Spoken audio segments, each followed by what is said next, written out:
Welcome in, everybody. Hope you are all able to spend an awesome holiday season with friends and family.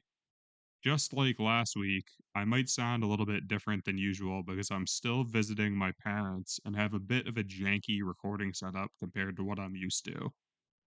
I'll be home in a few days though, so everything will be back to normal by next week. This week, I continued to work on Aim Down Sight, which is much more complicated than I possibly could have imagined. With that being said, though, I am happy I decided to work on this now instead of punting it until later. With all the different movement modes we'll have by the end of this, adding aim down sight in at the end would have been an absolute nightmare.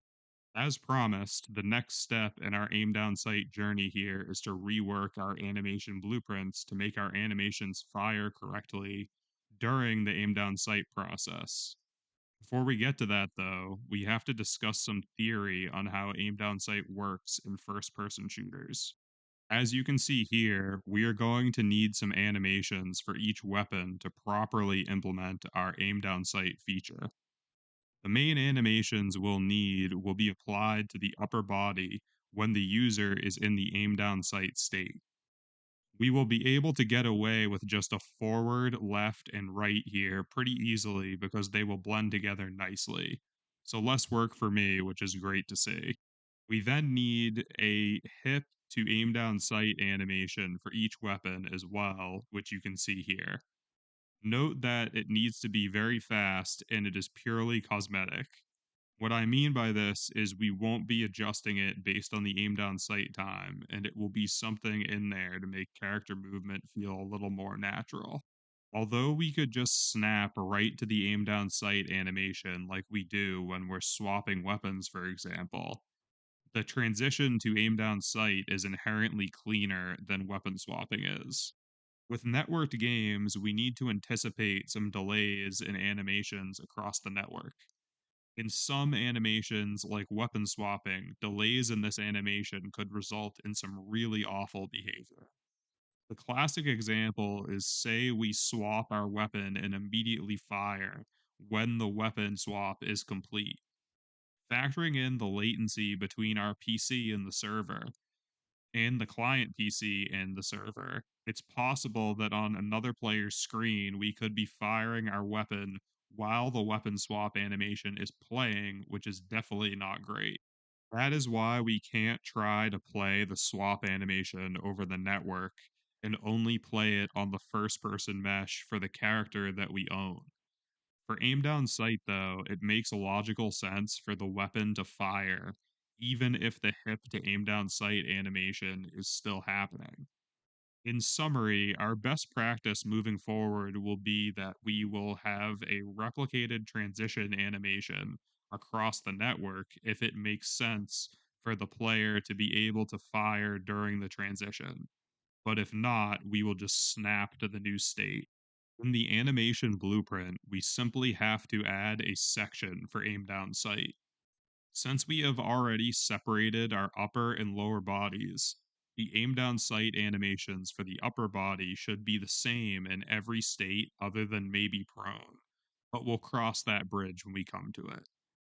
This means that we can thankfully not need to add 5 new states to cover aim down sight and can hopefully get away with one state. The states are easy, but there is one slight trick that I'm going to use that will blow your mind.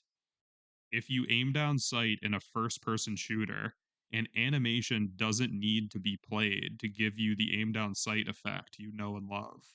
This effect is actually being caused by the transition between the standard first person camera and the aim down sight camera, which is actually attached to the weapon. In fact, I'm just going to have the first person character remain in their placement frame animation while aim down sight, and we'll handle the rest with procedural weapon sway, which is something that we'll handle way down the road when we're done with our advanced movement system.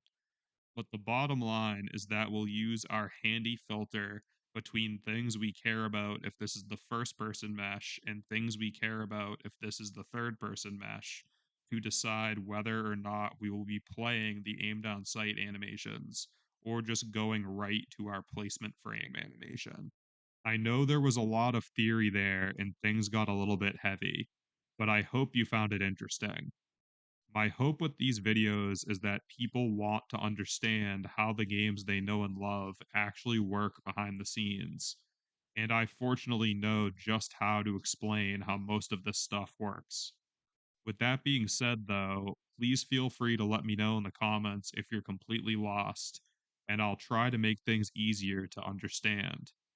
There's a careful balance between explaining this stuff to a game developer and explaining it to a 10-year-old. So it's going to take me some time to get that balance dialed in properly. That's why I appreciate your feedback a ton, and I'll continue to try my best to make these videos as valuable for you guys as I possibly can. In addition to the work on the development side, I finally got around to finishing the Steam page, which, by the way, is incredibly more irritating than it needs to be. For anyone who hasn't done it before, you need to upload the same image a whopping 9 different times in completely different aspect ratios. And that's not even getting into all the icon images you need to upload as well. This might be easy for most professional studios to do, and they even provide a template in Photoshop for you. But for people like me who are too cheap to buy Photoshop, this is an incredibly time consuming and tedious process. As of this recording, the Steam page is still in review, but I'll retroactively put the link in my video descriptions once it clears review. It's supposedly 2 to 3 days, which should be today, so stay tuned on that. For next week, my hope is to finish the aim down sight feature. The only part I have left is our camera transition, which actually turned out to be more complicated than I had anticipated, but I'll get more into why next week. I tried to squeeze it in this week, but I decided to record this devlog before I went in and broke everything trying to implement it. So, with that being said, if you liked what you saw and want to keep up with the development of creators over the next few years, consider subscribing to the channel.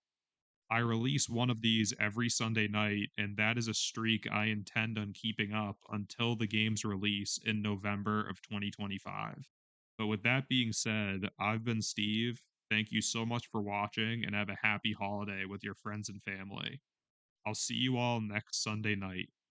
Happy New Year, and I hope 2024 is your best year yet.